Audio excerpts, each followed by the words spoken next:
Nie eens die nat en triestige weer in Pretoria kon die wêreldse media keer nie.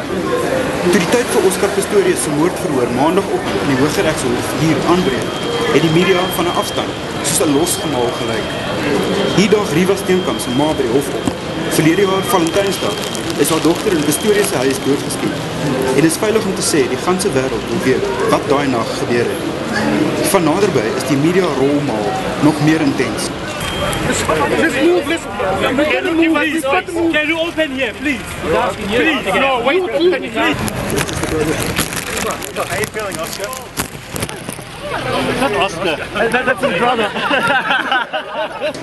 Maar Pistorius self het op dag 1 vele fotograwe gesuistap.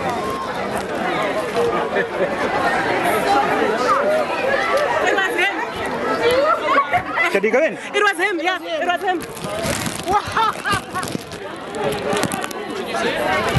Die consternasie voor die hof, al die media omtrent maklik 150 sterk was aan die verste deur gewees en Oscar Pistorius was in 'n blinde kol deurgeglip en die hof binne gegaan sonder dat die groter meerderheid van die mense enige skoot van hom gekry het.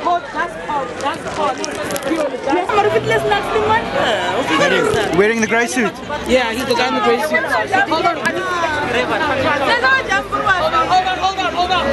Guys, hold on, I also have a job to do. Daarna kon die regswiele begin draai binne die hof.